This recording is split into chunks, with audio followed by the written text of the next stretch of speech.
हम पैसों से खुश नहीं रह सकते अगर हमारी ज़िंदगी में उद्धार नहीं है। और उद्धार सिर्फ एक व्यक्ति के द्वारा मिल सकता है, वो परमेश्वर यीशु मसीह है, जिसको ग्रहण करने के बाद हम अपनी ज़िंदगी में उद्धार पाते हैं। ठीक है, जो कई एक वेल रिच इंसान था, ठीक है, उसके पास बहुत पैसा था, फिर भी वो संतुष्ट नहीं था। अब खुशी के लिए घर से बाहर भाग रहा था। ठीक है, लेकिन जब यीशु को अपनी ज़िंदगी में उसने आते देखा, तो उसने क्या किया, अपने सारे पैसों को उसने गरीबों में बांट दिया। उसे पता था कि ये पैसा मुझे कुछ नहीं रखता है। ठीक है, आपको भी मेरे भाई अपनी ज़िंदगी में फ़ैसला लेना है, क्योंकि आप नहीं जानते आपके फ़ैसले, आपके निर्णय जो आप परमेश्वर की अगुवाई से लेते हैं, आपको परमेश्वर के कितना करीब लेके जा सकते हैं। ठीक है, मैं अपना एक्सपीरियंस आपके साथ शेयर करता हूँ कि मैं जब बीए फर्स्ट ईयर में, जब उससे पहले मैंने पढ़ाई की है, तो उसमें मैं पर्चियाँ लेके जाता था, मैं नकल करता था। ठीक है, तो बहुत सारे चीटिंग करता था। ठीक है, कई बार तो मैंने माइक्रो बना के भी चीटिंग करने की कोशिश की है।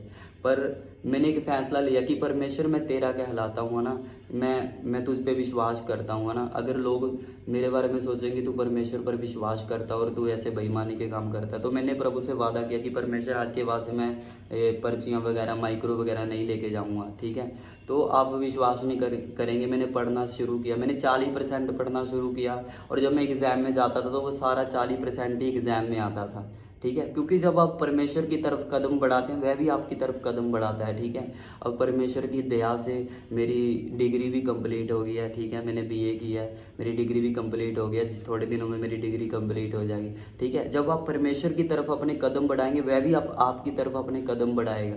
ठीक है, अगर पहले मैं 60% पेपर करके जाता था, याद करके जाता था, 40% पर्ची और 60% ही आता था। हमें सिर्फ एक लालच की आदत होती है कि हाँ हम इधर से भी कर लें, उधर से भी कर लें। नहीं, जब आप परमेश्वर के वचनों पर खड़े होंगे तो परमेश्वर भी आपके लिए खड़ा होगा। मैंने फैसला लिया कि प्रभु आज के बाद मैं बेईमानी नहीं करूँगा, आज के बाद मैं माइक्रो वगैरह पर्चियों का यूज़ नहीं करूँगा अपने एग्ज़ाम। मैंने फैसला लिया। भाई, आपके फैसले आपको परमेश्वर के करीब लेके जाते हैं, और परमेश्वर के करीब ही सभी चीज़ें। बाइबल में लिखा है, महिमा, शोभा, सामर्थ्य, ठीक है, ताकत, बल, महिमा, फेम, सब कुछ परमेश्वर के पास है।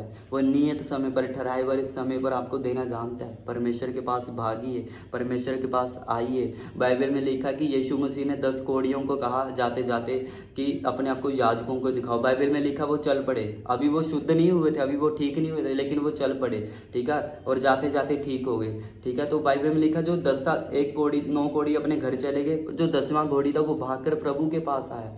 वो बोला कि नहीं, मैं परिवार के बाद में जाऊंगा, परंतु अपने उस परमेश्वर के पास पहले जाऊंगा जिसने मुझे चंगा किया है। ठीक है, परमेश्वर की तरफ भागिए मेरे भाई, परमेश्वर की तरफ भागिए। अगर आपको समय मिले ना, या आपको इंसान की तरफ भागना है, परमेश्वर को चुनिए, परमेश्वर की तरफ भागिए। आप जिस इंसान के लिए भाग रहे हैं वो भी आपके पीछे आएगा। अगर आप परमेश्वर को छोड़ के किसी इंसान के लिए भाग रहे हैं, किसी चीज़ के लिए, आपको वो भी नहीं मिलेगी और परमेश्वर भी नहीं मिलेगा। ठीक है, आप फैसला करिए अपनी ज़िंदगी में। ठीक है, आप फैसला कर सकते हैं कि परमेश्वर आज के बाद मैं नशे नहीं करूँगा, आज के बाद मैं किसी लड़की को गलत कमेंट नहीं करूँगा, आज के बाद मैं किसी को बुरी नज़र से नहीं देखूँगा, आज के बाद मैं चोरी नहीं करूँगा, आज के बाद मैं दूसरों के वस्त्रों का, कपड़ों का लालच नहीं करूँगा, है ना। अब ऐसे फैसले लेके आज के बाद मैं सिगरेट नहीं पीऊँगा, आज के बाद मैं कोई कुलिप नहीं नशा नहीं करूँगा, आज के बाद मैं कोई जर्दा नहीं खाऊँगा। आप परमेश्वर की तरफ कदम तो बढ़ाइए, वो आपकी तरफ कदम बढ़ाएगा मेरे भाई।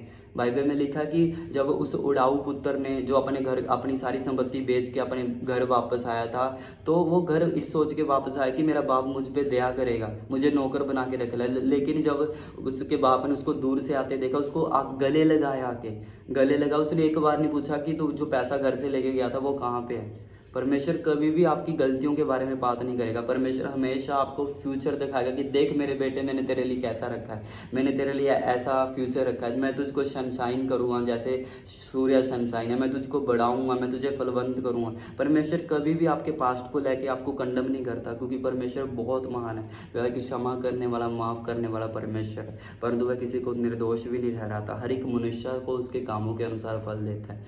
ठीक है, तो अपनी ज़िंदगी में फैसला लिए परमेश्वर की तरफ आगे बढ़ने का, और आपके निर्णय, आपके फैसले आपको परमेश्वर के करीब लेके जाते हैं। ठीक है, जिस तरह बाइबल में लिखा है कि रूत ने फैसला लिया कि मेरा उसका पति मर गया। ठीक है, अब अपने उसके पास फैसला था कि वह अपने घर में जा सकती थी, वह जवान थी और शादी करवा सकती थी, लेकिन उसने बोला कि अब उसने अपनी सांस से बोला, क्योंकि उसकी सांस ने उससे बोला कि वो अपने घर जाना चाहती है तो चला जा। उसकी जो जेठानी थी वो तो घर चली गई थी, क्योंकि उसका भी पति मर गया था, लेकिन रूत ने बोला कि मौत को छोड़कर मुझे और कोई चीज़ तुझसे और तेरे परमेश्वर से दूर नहीं कर सकती। जहाँ तू कहीं तू जाएगी वहाँ मैं जाऊँगी। जो तेरा देश होगा वो मेरा देश होगा, जो तेरा परमेश्वर है मेरा परमेश्वर होगा। ठीक है।